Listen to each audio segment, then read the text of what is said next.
大家好，欢迎来到听书学识。这次我将解释金钱心理学，培养一生不为金钱困扰的富裕心态一书，由摩根·汉瑟尔编写。这本书适合以下人群：一、想要培养不为金钱所困扰的思考方式的人；二、想要了解与人类心理相契合的金钱处理方式的人；三、具有对金钱购买幸福和无法购买的幸福进行区分意识的人。在过去的历史中，人类在农业、医学、科学等各个领域取得了惊人的技术进步，积累了一些无法想象的知识。然而，对于金钱而言，情况如何呢？我们是否变得更擅长家庭财务管理？是否停止借债？能够为紧急情况储蓄？是否能够区分通过金钱购买的幸福和那些无法通过金钱购买的幸福？实际上，关于金钱，我们不断重复着过去的错误。为什么人类会一遍又一遍地犯同样的金钱错误？这正是这本书从心理学的角度追问的问题。接下来，我将简要介绍一下这本书的内容。首先，我将给出这个视频的结论：经济成功不在于做了什么，而在于如何行动。在投资中，时间是最大的武器。接下来的视频将依次解释。一、经济成功的关键在于软技能。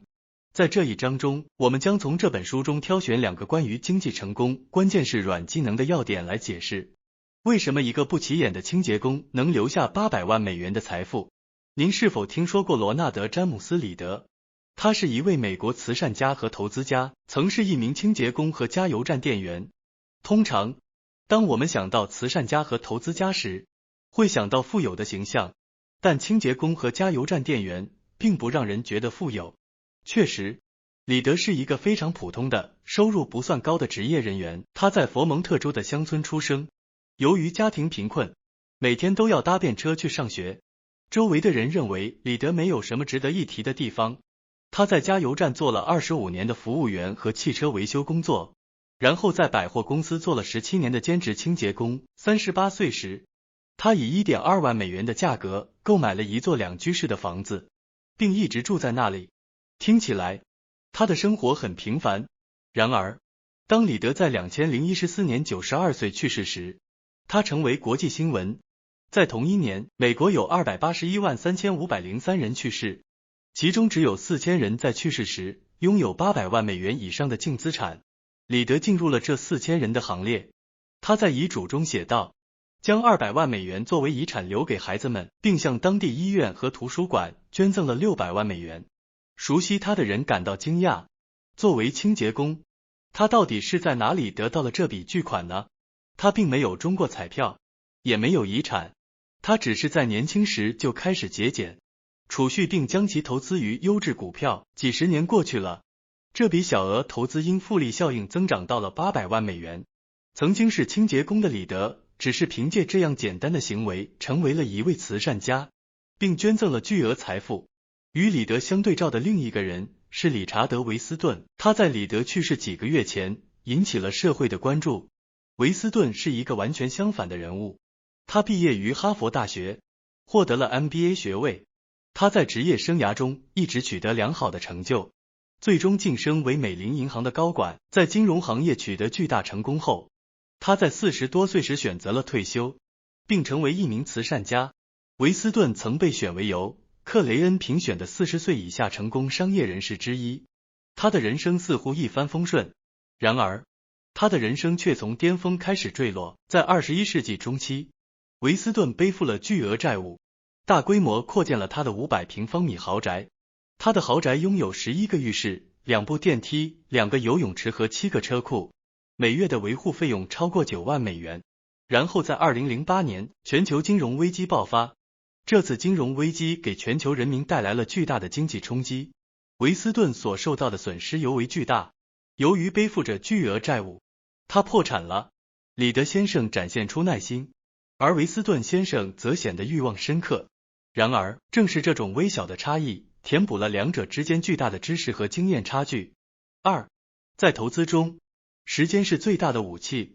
作者认为，像李德那样的逆袭只有在金融领域才可能发生，在其他领域，一个没有学位、没有专业培训、没有经验、没有人脉的人要想超越具有最高学历、专业知识和人脉的人是难以想象的。作为一个普通的清洁工，李德无法像哈佛毕业的外科医生一样熟练地进行心脏移植手术，也无法像接受过最高教育的建筑师一样巧妙地设计超高层建筑。然而，在其他领域不太可能的巨大逆转，在金融领域却是有可能的。为什么在金融世界中，清洁工李德先生能够取得不亚于顶尖精英之子的导师的成绩呢？这可以从2个原因进行解释。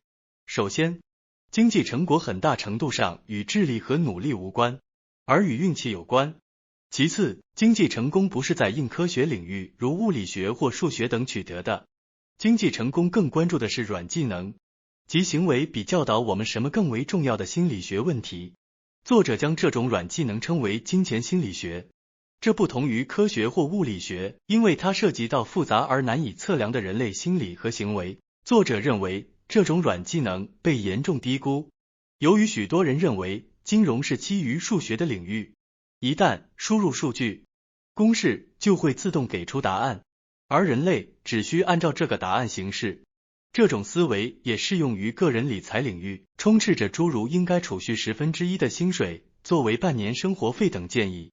这种思考并非完全错误，然而，实际上，在金融领域，知道应该做什么与一个人实际采取的行动完全是两码事。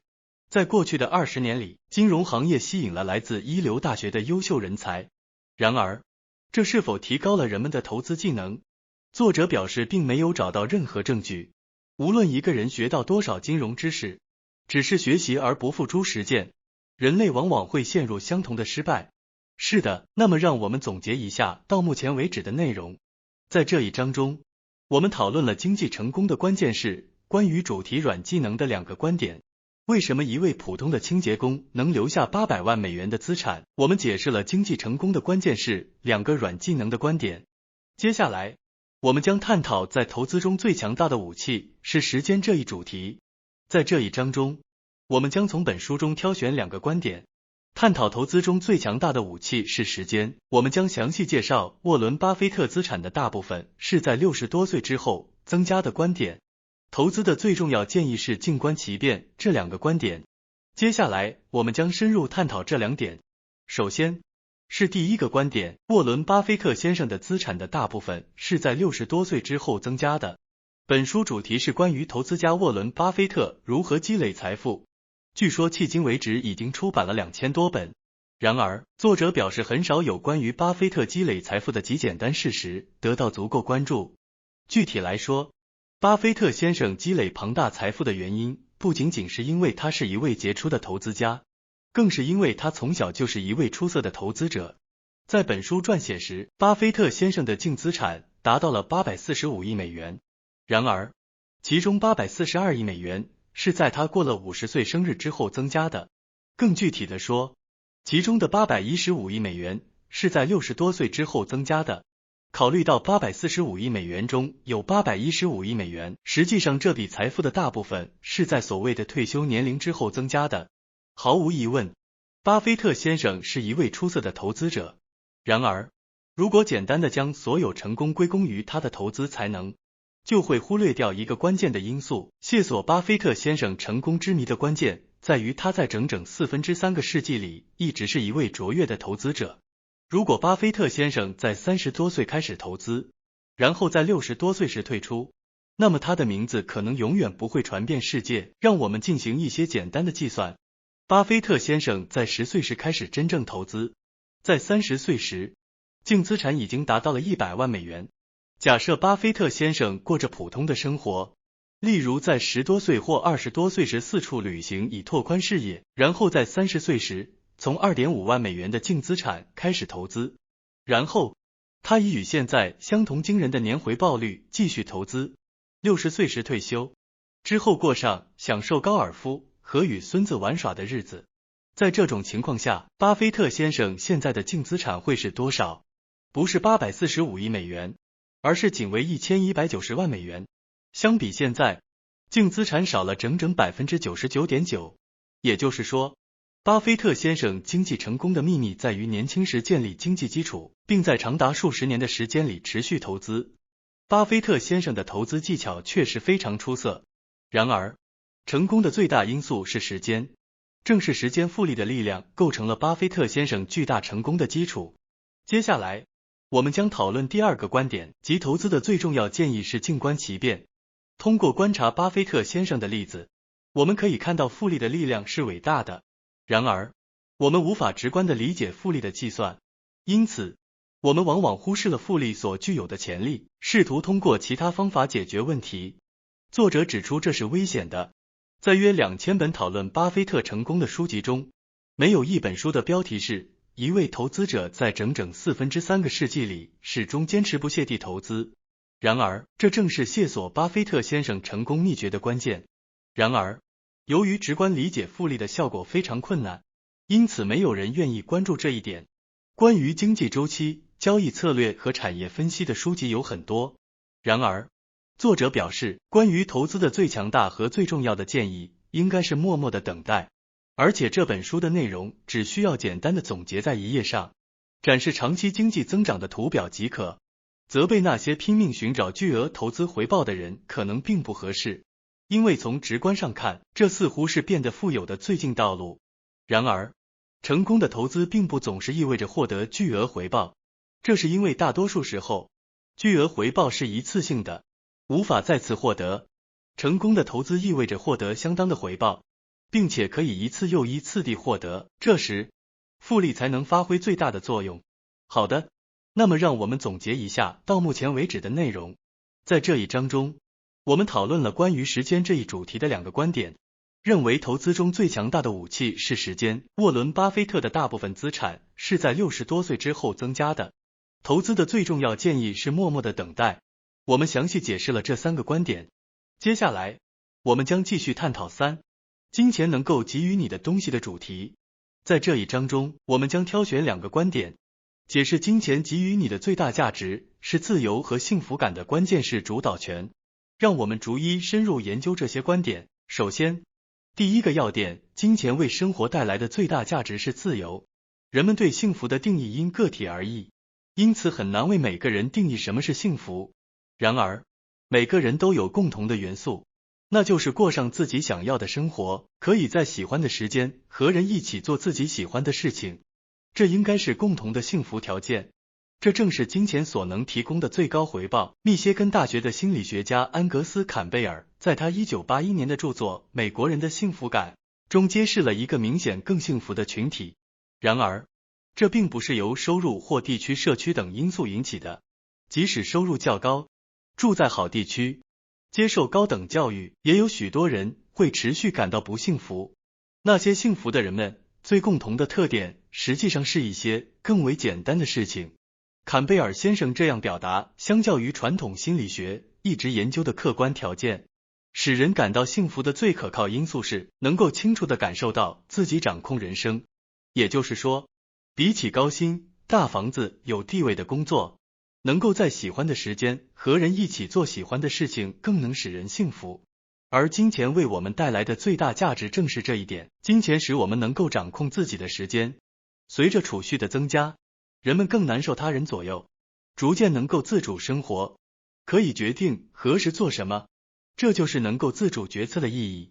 有了一些储蓄，即使生病需要请假，也无需担心金钱问题。相比一天也不能休息，为了生活而工作，储蓄所带来的安心感是非常大的。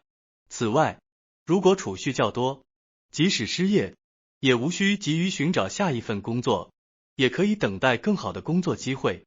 这种差异可能是改变生活的重大差异。拥有半年生活费，就不会害怕上司，即使被解雇也不会因为没有去处而感到惶恐。此外，储蓄增加，人生的选择也会增加。即使薪水较低，也可以选择时间灵活的工作，也可以选择通勤时间较短的工作。即使突然被送进医院，也无需担心医疗费用，而且还可以在自己喜欢的时机退休。这些都是任何奢侈品都无法提供的改变生活的价值。接下来，第二个要点，幸福感的关键是主导权。人们希望感觉自己掌握主导权。在禅宗的教义中，我们一直讨论过想要在喜欢的时间和喜欢的人在喜欢的地方做自己喜欢的事情的愿望，而实现这一愿望的途径之一就是储蓄金钱。这并不一定需要大量的资金。一个企业家的例子是德里克·西弗斯。作为一位成功的企业家，他的一位朋友问他是如何变得富有的。司马懿这样回答道：我在曼哈顿中城工作，年薪2万美元，全职工作，那时的工资接近最低工资，当时我从不外出吃饭，也不乘坐出租车，每月我赚了1800美元，但我的生活费用一直被削减到了每月2000美元左右。在过去的2年里，我过上了这样的生活，积攒了1.2万美元。当我达到1.2万美元的储蓄时，我便有能力辞去工作，成为一名音乐家，只需每月演几场音乐会，我就能够凭借演出费用和储蓄维持生计，不再需要白天的工作。我终于实现了自由。实际上，1个月后他辞去了工作，然后再也没有找到其他工作。他的朋友询问接下来的故事，他回答：对我而言，那就是全部。此后，他卖掉了公司，赚了很多钱。但我认为对司马懿来说，让他的生活从根本上改变的关键，并不在于获得巨额财富的时机，而是在22岁时积攒下1.2万美元并辞去工作的时刻。改变生活的关键不在于所得款项的多寡，而在于感觉到自己掌握了人生主导权。好的，接下来让我们总结一下目前为止的内容。经济成功的关键是软技能。为什么清洁工能够积累800万美元的资产呢？因为经济成功的关键在于软技能。投资的最大武器是时间。沃伦·巴菲特的大部分财富都是在60多岁以后获得的。投资的最重要建议是耐心等待。金钱为你带来的最大价值是自由。幸福感的关键是主导权。本书探讨了一生中不会缺钱的财富心态，这里只分享了一小部分。如果您对金钱心理学更感兴趣，建议阅读全书。希望这些信息对你的生活有所裨益。感谢大家收看今天的节目。如果你喜欢我们分享的内容，记得点赞、订阅并开启小铃铛通知，第一时间获取我们的更新。在下次的节目中，我们将继续为大家分享更多有益的书籍。再次感谢大家的支持，我们下期再见。